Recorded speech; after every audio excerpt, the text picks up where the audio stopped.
Ultra the SideQuest Gamer here, and I apologize for the poor lighting conditions of this video. I can only work with a light bulb in my room, and because it's night, I can't use daylight, which I usually use for my other videos. But anyways, part 2 of Request Month. This request came from one of my favorite subscribers, Alton Mick. He requested I do Superman 64. Now, what could I possibly bring new to the table? I mean, every other YouTuber has done their review of Superman 64. Sure, I can't bring anything new to the table, but I'm going to do it anyways. And I'm going to serve this review with a smile on my face. Superman 64 is the best game ever. You see, my favorite superhero is Superman, and I love Superman the animated series, so any game related to those two are automatically good. I never liked the Batman Arkham games. I hate the refined combat and the amazing writing. How dare it be technically one of the best games of the 7th generation and have it star Batman? Everybody loves Batman, but because I'm a hipster and don't want to be like everybody else, I automatically hate him for reasons I'm not going to specify. What kind of superhero is mortal? That's just silly in my eyes. Superman is different. He's a real hero, and all of his games were automatically good. I was so sad when Superman died in the comics. It's not like they brought him back 9 months later. But enough about that, let's talk about the game. The story involves that evil bald guy that's in every Superman movie and comic, Lex Luthor. He kidnapped all of Superman's friends and sent them to a virtual version of Metropolis. What a bald-headed jerk. So Superman enters the portal looking for his friends and the game begins. The plot totally makes sense and it automatically excuses any flaw, if any, this game has. You get to fly around the empty city of Metropolis where the poor draw distance makes it feel lifeless, but that's okay. Draw distance is for suckers. There's a compass that points you to the direction you go, which is very neat, because how am I supposed to know where to go otherwise? But anyways, you play these challenges where you fly through rings or fight those silhouette cardboard enemies in these buildings, which is great. I don't want my enemies to be lifelike. The controls are bad, making it hard to turn while flying as Superman, which could be problematic, but bad controls build character, so that's why I excuse them for this review. The graphics look bad.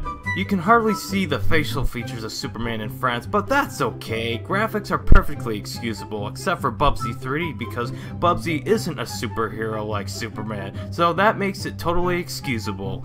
And the gameplay may be repetitive and boring, and can only be played 1 hour at a time, but that's okay. Who needs game variety? This is a children's game.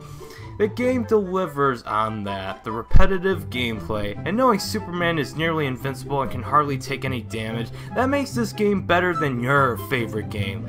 And overall, for other reasons I'm not going to elaborate, I would give this game a 1400 out of 100. It's so good, I wish more games were like this. I'm the SideQuest gamer, and if you don't like this game, you. Just kidding.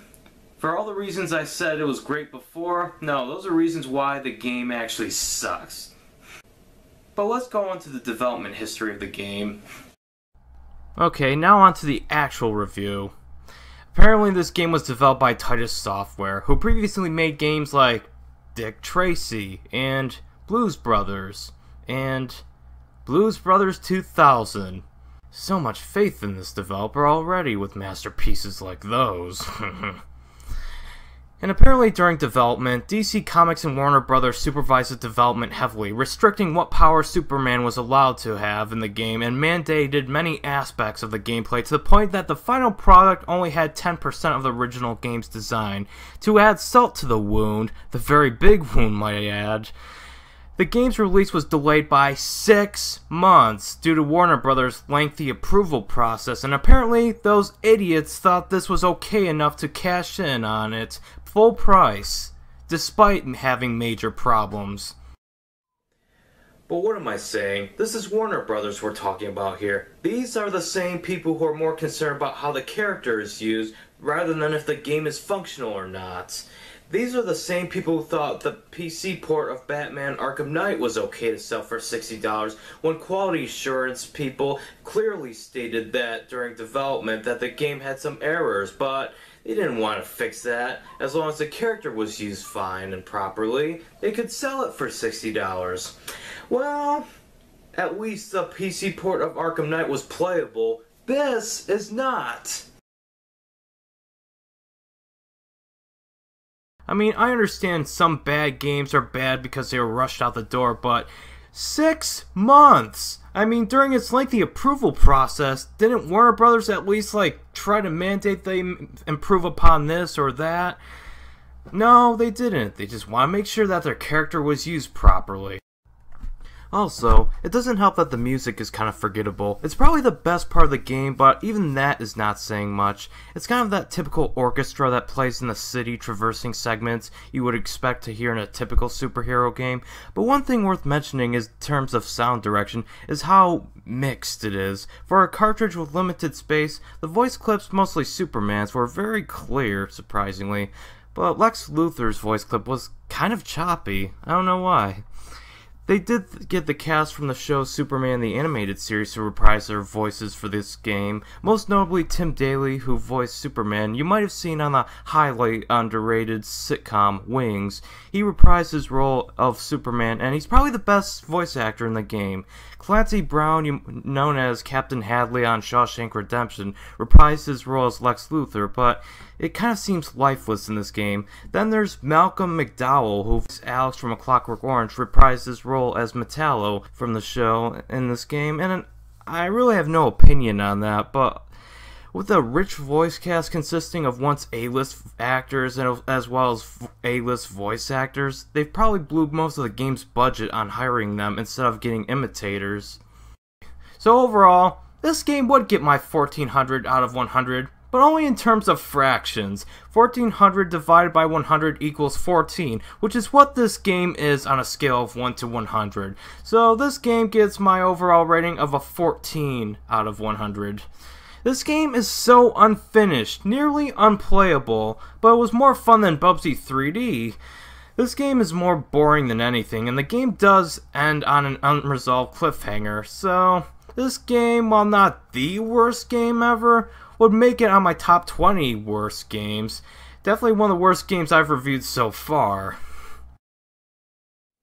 But anyways, thank you so much, Alton Mick, for the request. It was an interesting experience to review one of the worst games of all time. But anyways, all of you, thank you so much for watching, and remember to not pre-order anything. And remember to stay awesome.